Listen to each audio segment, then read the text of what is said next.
میری اور آپ کی اور سب مسلمانوں کی کامیابی نبی کریم صلی اللہ علیہ وسلم کی پیروی میں ہے، اور آپ کی سنت کی فرامین کی مخالفت دنیا اور آخرت میں ناکامی اور خسارے کا باعث ہے۔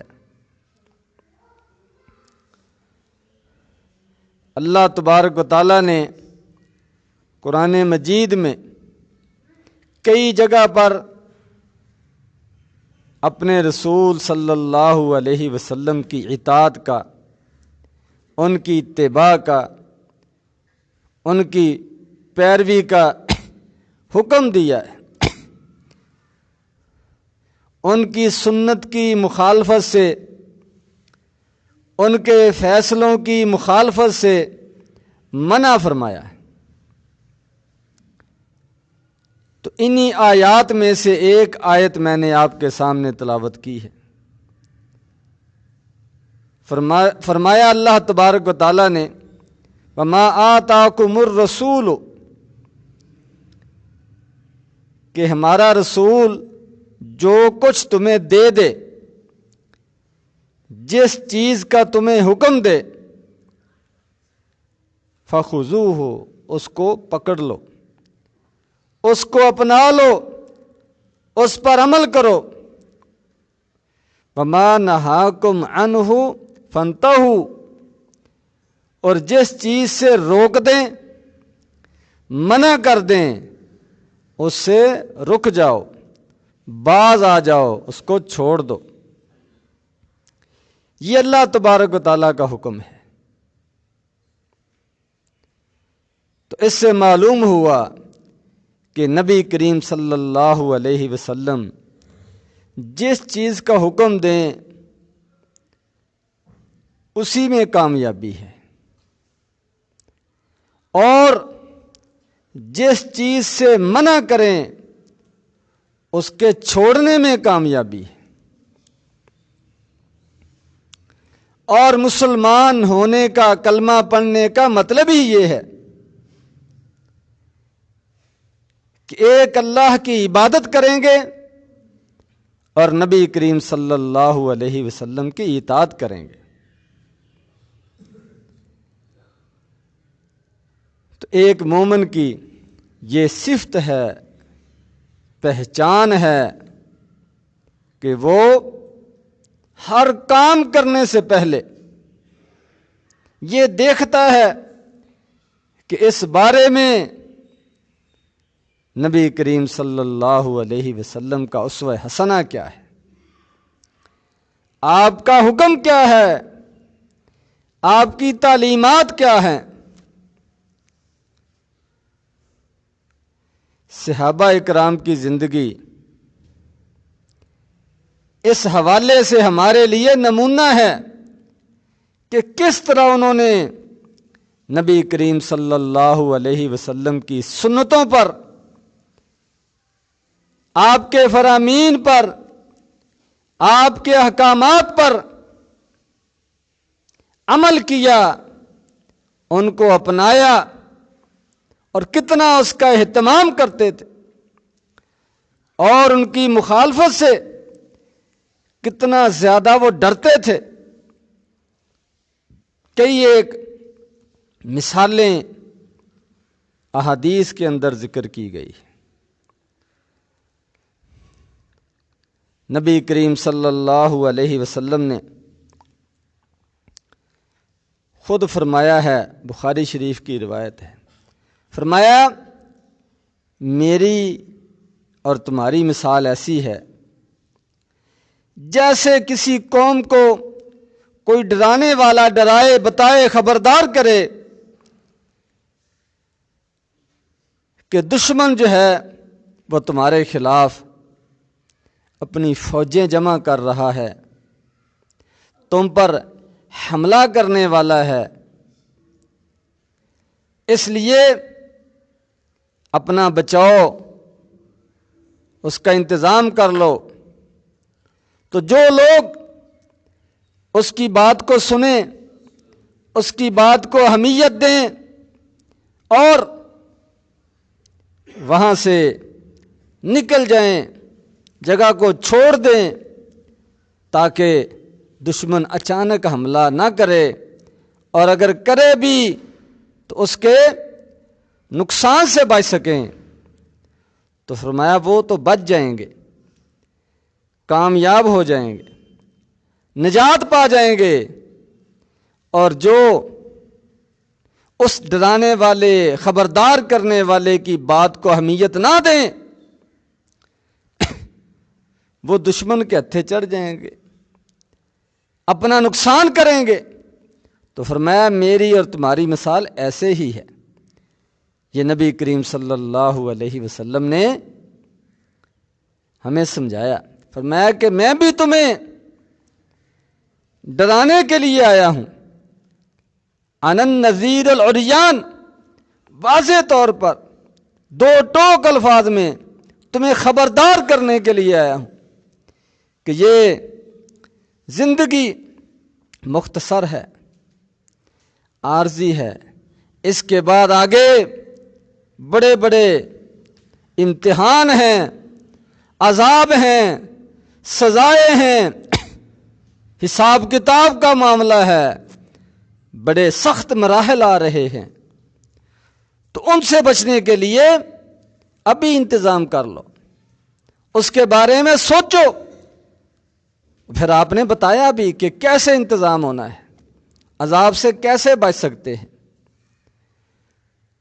اگلی زندگی کی پریشانیوں سے کیسے نجات پا سکتے ہیں۔ صرف آپ نے خبردار نہیں کیا، آگے اس کا حل بھی بتایا۔ تو اب بھی اگر کوئی اپنی معمول کی روٹین کی زندگی اپنی مرضی سے گزارتا چلا جائے اور نبی کریم صلی اللہ علیہ وسلم کے سمجھانے، ڈرانے اور خبردار کرنے سے وہ متاثر نہ ہو، کوئی اپنے اندر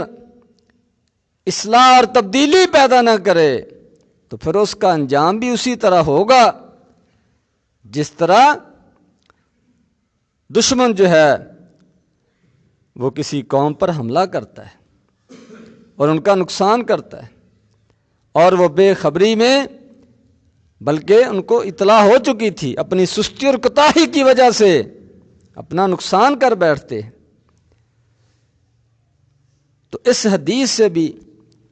یہ بات واضح ہوتی ہے کہ نبی کریم صلی اللہ علیہ وسلم کی سنت، آپ کے فرامین،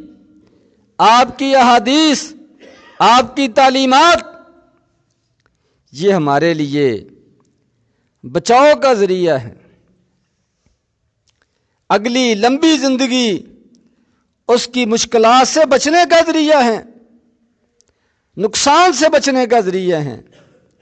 اگر ہم اس کے مطابق چلیں گے، حکموں کی پابندی کریں گے اور منع کردہ کاموں سے بچیں گے، تو پھر آخرت میں بھی اپنے آپ کو نقصان سے بچا لیں گے اور دنیا کے اندر بھی انشاءاللہ کامیابیاں حاصل ہوں گی۔ اور نبی کریم صلی اللہ علیہ وسلم نے فرمایا، ابن ماجہ شریف کی روایت ہے، لَقَدْ تَرَكْتُكُمْ عَلَى الْبَيْضَاءِ، کہ تمہیں بالکل صاف واضح دین دے کر جا رہا ہوں، لَيْلُهَا كَنَهَارِهَا، کہ اس کی رات بھی دن کی طرح روشن ہے، اس میں کہیں بھی ابہام نہیں ہے، اندھیرا نہیں ہے، گمراہی نہیں ہے،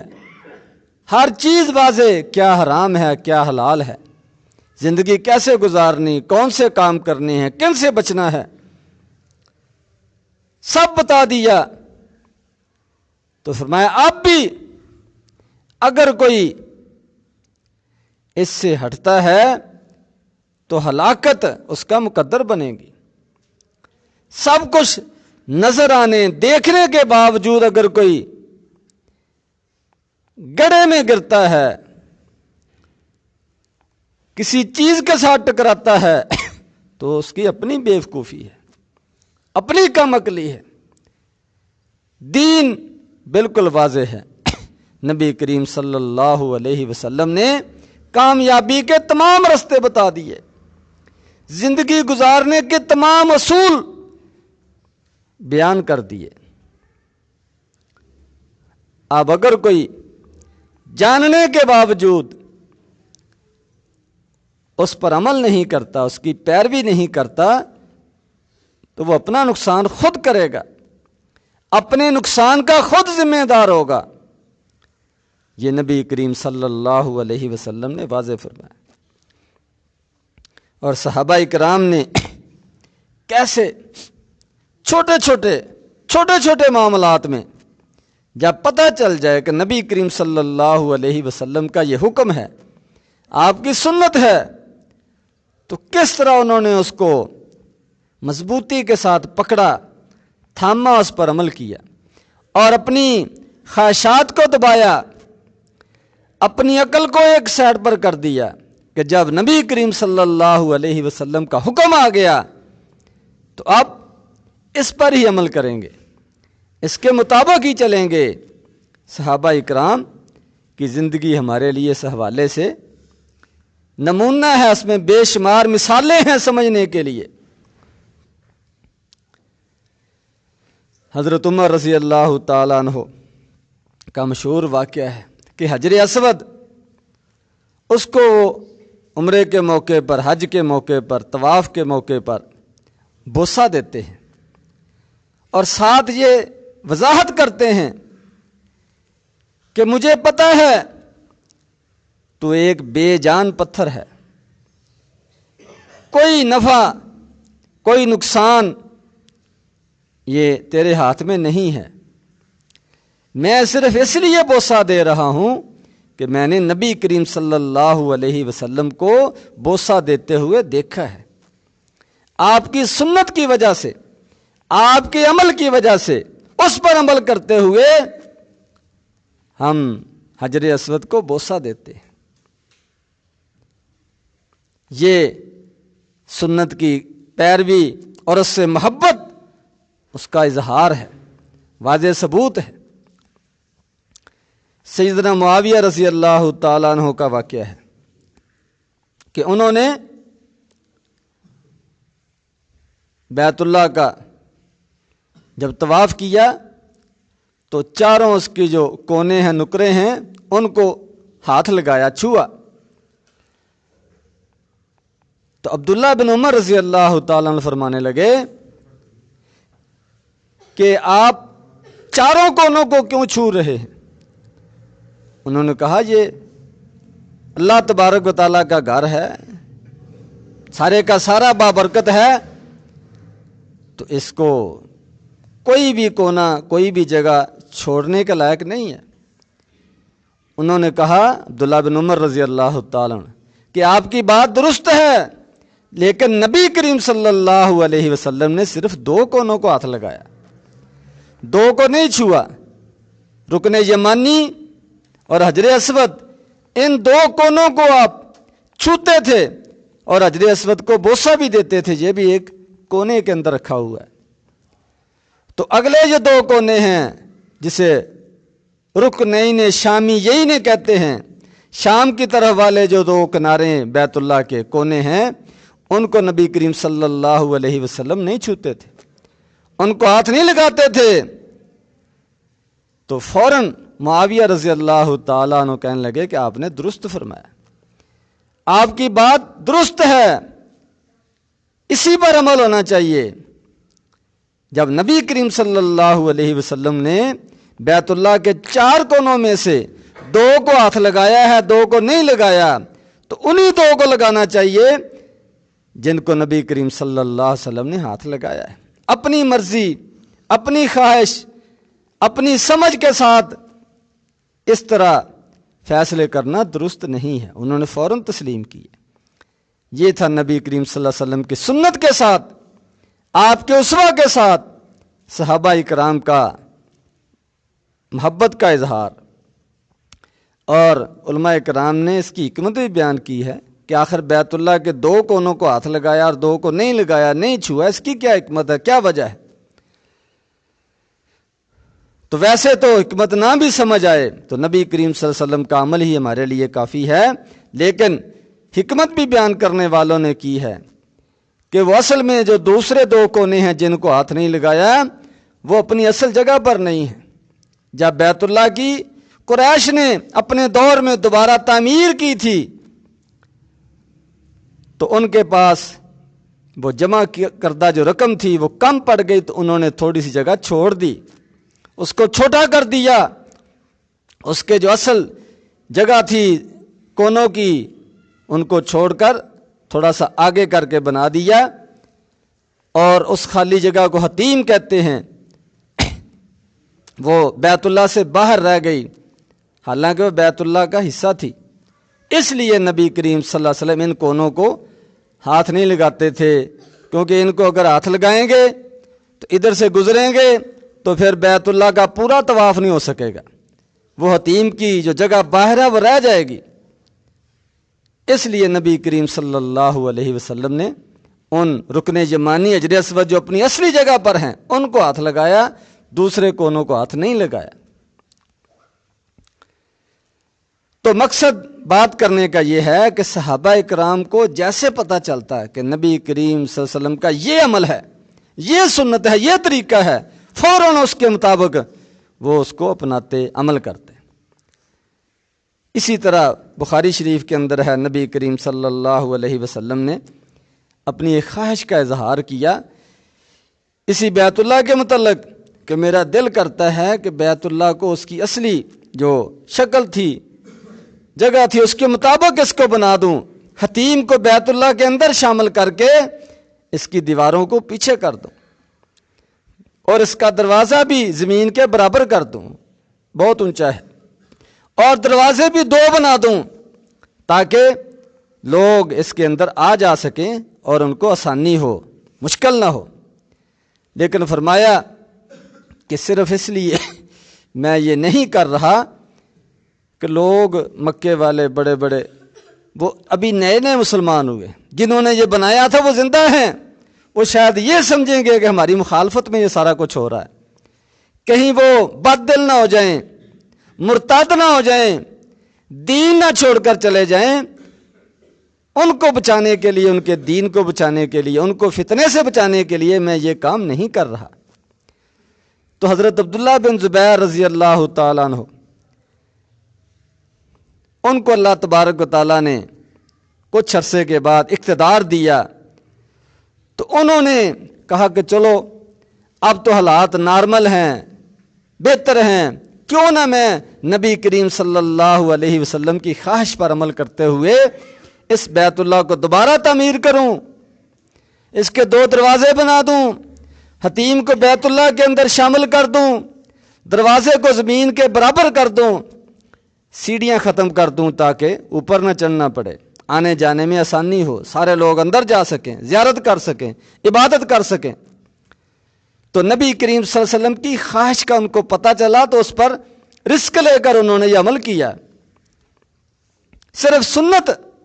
آپ کی خواہش کو پورا کرنے کے لیے، یہ تھا ان کا جذبہ۔ تو بیت اللہ کو اسی طرح دوبارہ گرا کر دوبارہ بنایا، 2 دروازے بنا دیے، زمین کے برابر کر دیا، حتیم کو اندر شامل کر لیا، کچھ عرصہ اس طرح معاملہ چلتا رہا۔ تو لوگ اندر آتے جاتے، دروازہ کھلا ہوتا تو کوئی مشکل نہیں، کوئی پریشانی نہیں، بڑی سہولت۔ لیکن بعد میں پھر آخر حکومت جب بدلی تو نئے حکمران آئے تو انہوں نے کہا کہ ہم پہلے ان کے جو بنے ہوئے بیت اللہ کو ہم کیوں تسلیم کریں۔ مخالفت میں انہوں نے پھر دوبارہ، اور یہ بھی بنیاد بنائی کہ چونکہ نبی کریم صلی اللہ علیہ وسلم نے صرف خواہش کا اظہار کیا تھا، بنایا نہیں تھا، اس لیے ہم اس کو پہلی حالت پر اس کو دوبارہ تعمیر کریں گے۔ انہوں نے دوبارہ پھر پہلی حالت پر اسی طرح تعمیر کر دیا جس طرح موجود ہے، دروازہ ایک بند کر دیا اور دروازہ اونچا کر دیا، حتیم کو پھر اسی طرح باہر کر دیا۔ تو بعد میں پھر حالات بدلے، دوسرا کوئی حکمران آیا تو اس نے پھر ارادہ کیا کہ میں اس کو اسی طرح 2 دروازوں والا بنا دوں۔ تو اس وقت امام مالک رحمہ اللہ نے ان کو مشورہ دیا، ان کو روک دیا کہ یہ کھیل نہ بناؤ، تماشا نہ بناؤ، اب جس حالت پر اس حالت پر رہنے دو۔ تو ان کو بات سمجھ آ گئی، انہوں نے چھوڑ دیا۔ تو بات کرنے کا مقصد یہ ہے کہ عبداللہ بن زبیر رضی اللہ تعالیٰ عنہ نے بیت اللہ کو جو دوبارہ بنایا ہے صرف اس لیے بنایا ہے کہ نبی کریم صلی اللہ علیہ وسلم کی خواہش تھی، آپ چاہتے تھے کہ میں بنا دوں، انہوں نے سمجھا کہ اب موقع ہے بنانے کا، میں بنا دیتا۔ یہ تھی صحابہ کرام کی نبی کریم صلی اللہ علیہ وسلم کی سنت، آپ کی خواہشات، آپ کے فرامین، اس کے ساتھ محبت۔ اسی طرح نبی کریم صلی اللہ علیہ وسلم کی بخاری شریف کے اندر حدیث ہے کہ آپ نے عورتوں کو مسجد میں آنے کی اجازت دی اور فرمایا لا تمنعوا اماء اللہ مساجد اللہ، کہ عورتوں کو، خواتین کو مسجد میں آنے سے منع نہ کرو، اجازت دی۔ اگرچہ آپ نے ان کو یہ بہتر قرار دیا کہ گھر میں نماز پڑھے، گھر میں بھی جہاں زیادہ سے زیادہ پردے کا اہتمام ہو، اندر سے اندر جا کر وہاں نماز پڑھیں، یہ ان کے لیے زیادہ بہتر ہے، زیادہ اجر و ثواب کا باعث ہے۔ اس کے باوجود آپ نے اجازت دی ہے ان کو مسجد میں آنے کی، حکم نہیں دیا، ترغیب نہیں دی، فضیلت نہیں بیان کی، صرف ایک اجازت رکھی ہے۔ تو حضرت عمر رضی اللہ تعالیٰ عنہ تھوڑی سی سخت طبیعت کے مالک تھے، تو وہ نہیں پسند کرتے تھے کہ میری بیوی یا ہمارے گھر کی کوئی عورت مسجد میں جائے، گھر سے باہر جائے۔ بازار کی بات نہیں، مارکیٹ کی بات نہیں، کسی اور جگہ سیر و سیاحت کی بات نہیں، مسجد کی بات، جہاں پر نماز ادا کرنی ہے، اللہ اس کے رسول کی باتیں سننی ہے، عبادت کے لیے جانا ہے، وہاں بھی وہ پسند نہیں کرتے تھے کہ ہماری عورتیں جو ہے وہ مسجد میں جائیں، لیکن ان کو یہ جرت نہیں ہوتی تھی کہ ان کو منع کریں۔ کیوں؟ کیونکہ نبی کریم صلی اللہ علیہ وسلم نے منع فرمایا لا تمنعوا اماء اللہ مساجد اللہ۔ جب ان کو اس حدیث کا پتہ چلتا کہ اللہ کے نبی نے منع فرمایا کہ روکنا نہیں ہے، تو فرماتے کہ میں روکتا نہیں ہوں، اگرچہ دل نہیں چاہتا۔ وہ تو نبی کریم صلی اللہ علیہ وسلم نے بھی اس کا اظہار کیا ہے کہ اگرچہ بہتر یہی ہے گھر میں نماز ادا کریں، لیکن مسجد میں آنے سے منع نہ کریں۔ اسی طرح حضرت عمر رضی اللہ تعالیٰ نہ چاہنے کے باوجود، ناپسند کرنے کے باوجود کہ عورتیں ہماری نہ جائیں، لیکن خاموش رہتے تھے، منع نہیں کرتے تھے کہ نبی کریم صلی اللہ علیہ وسلم کا یہی حکم ہے۔ تو اپنی خواہش کو، اپنی مرضی کو وہ دبا جاتے تھے،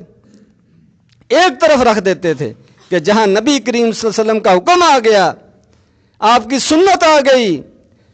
وہاں پر ہماری عقل، ہماری رائے، ہماری خواہش یہ نہیں چل سکتی، اور نہ اس کے اندر فائدہ ہے،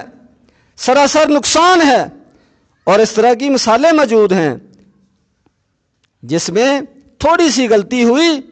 اور فوراً انہوں نے نتیجہ دیکھ لیا۔ دنیا کے اندر جنگ احد کے موقع پر نبی کریم صلی اللہ علیہ وسلم نے فرمایا، چند 50 کے قریب آدمیوں کو ایک جگہ پر کھڑے کیا درے پر، فرمایا کہ جب تک میں نہ حکم دوں تم نے ادھر سے نیچے نہیں آنا، اترنا نہیں ہے، چاہے جو مرضی ہو جائے، ہمیں فتح ہو جائے، ہمیں شکست ہو جائے، ہم سب قتل ہو جائیں، شہید ہو جائیں، ہمیں جانور آ کر کھانے لگ جائیں، اتنا عرصہ گزر جائے، جب تک میرا حکم نہ ہے تم نے ادھر سے نیچے نہیں اترنا۔ اس کے باوجود ان سے غلطی ہوئی، انہوں نے اجتہاد کیا کہ فتح ہو گئی ہے، اب یہاں رہنے کا، کھڑے ہونے کا کوئی فائدہ نہیں، تھوڑی سی غلطی ہوئی، فوراً اس کا نتیجہ دیکھ لیا کہ کافر جو میدان سے بھاگے ہوئے تھے انہوں نے پیچھے سے حملہ کر دیا، جہاں سے وہ نیچے اتر کر آ گئے تھے صحابہ کرام۔ تو پھر اس کے بعد جنگ کا پاسا پلٹ گیا، مسلمانوں کی فتح شکست کے اندر تبدیل ہو گئی، مسلمان شہید ہونے لگے،